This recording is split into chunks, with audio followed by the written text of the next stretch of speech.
I was born in a town like around Fort Lauderdale, Florida, called Plantation.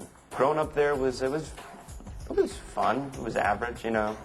I wasn't like too into the Fort Lauderdale club beach scene or anything like that. So it's not like I really took advantage of that. But it was good neighborhood, good friends, good family, no drugs.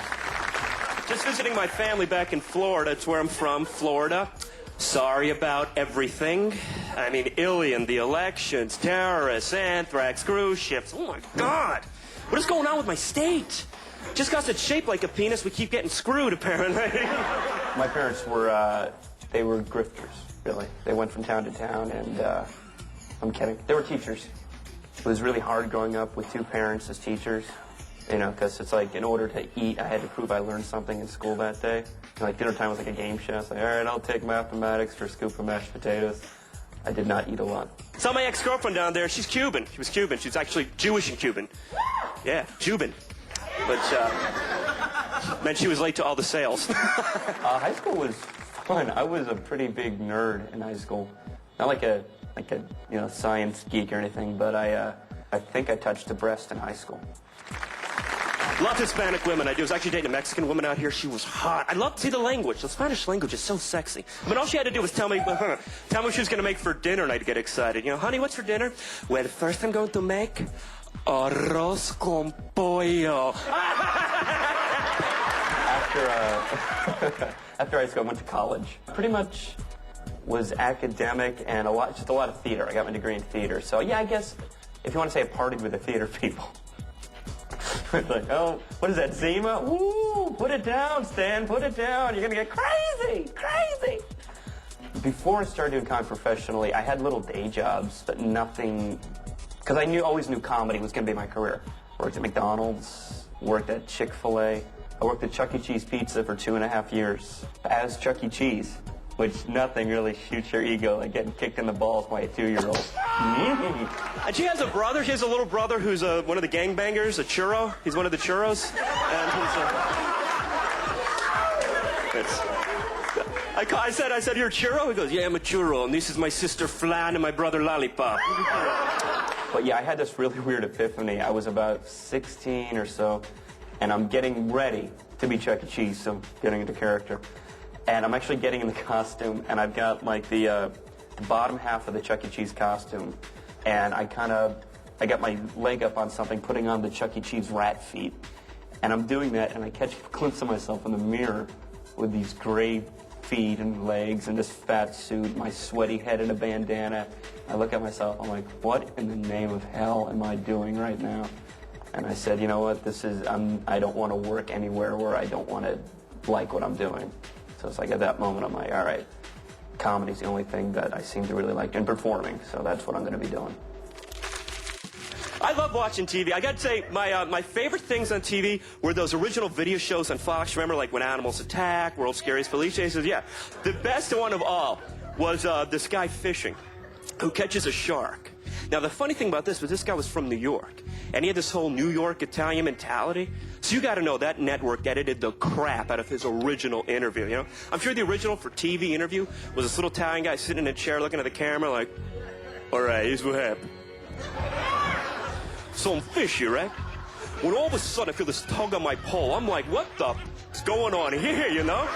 Yeah, so I grab that pole, I'm pulling, you know, really pulling. When all of a sudden this shark comes to the surface of the water, I'm like, holy, I caught a shark, I'm gonna get that out of the water, stuff that, and put him on my wall, right? The first time I did comedy in a club, and by club I mean a bar that did comedy, but I was 18 years old, and I had my whole family come out to see me, and I have this on tape too, which you will never see. Or will you? How you guys doing out there? Before I start, I just want to stress one thing. I want to stress safe sex, because, you know, this is the 90s and a lot of things going around. I want to let you know right now that there's no way in hell I can get pregnant because I'm on the pill. Material was horrible. It was, oh God, I block it out really. But I won this contest only because my family was there, and it's all based on audience response. So And I did that twice, and after the second time I did that, I realized, you know what, I'm never going to know if I'm really funny if I have my family there. So the third time I went without telling them, and I bombed horribly. But they said, at least I know I'm not funny right now. I grab that pole and I'm reeling and reeling and reeling and reeling and reeling and reeling. When all of a sudden, the shark gets strong, right? Pulls me into the f***ing water. Over the next year, I did stand up here and there while still going to college. And then around 97, I started doing stand-up full-time in August of 97. And that's right when the Miami Improv opened.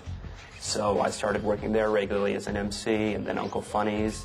Then I started going around the state of Florida. Now my buddies are being a bunch of c***ers, right? Yeah, because they're up on the boat going, hey, you moron, you're in the water with a shark. Get the out of there! I used to be with George Carlin's manager, and he got me some gigs opening for Carlin in Florida, matter of fact.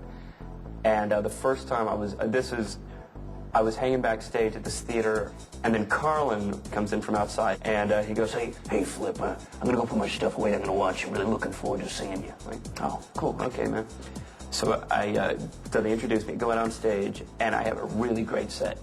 Just 10 minutes of bam, bam, and nothing is, I mean, you know, the clubs are great, but when you got 3,000 people, just nothing beats it, right?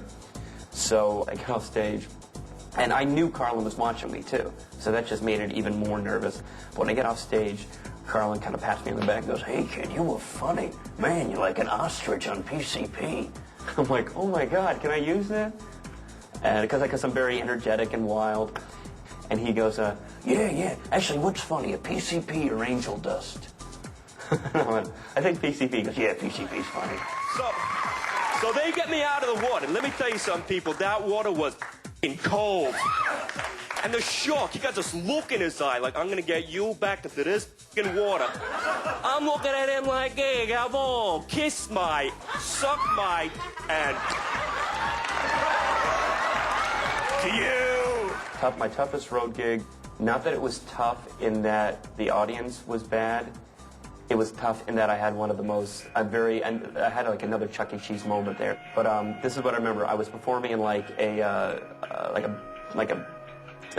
lounge in a Holiday Inn or something, and the place is just dead silent. Can't really buy a laugh until I asked somebody in the front row what they do, and it's this woman. She was this nurse, and I said, did you do anything interesting today? And she goes, well, I gave a bucket enema to somebody. And then the place started to laugh. And I went, that's what you people like, are bucket enema jokes? And I said, that should be the billboard on your town. Welcome to Decatur, home of the bucket enemas.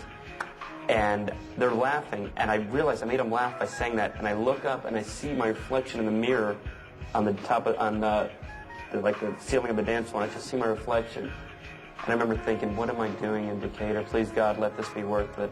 Let one day that I look back on this and just laugh and, you know that I've made it past that, which I hope I have. But this is a great rehabilitation facility for the druggy fish. You probably don't know this. All these fish here were once addicts. They've all been rehabilitated. That stingray is bulimic.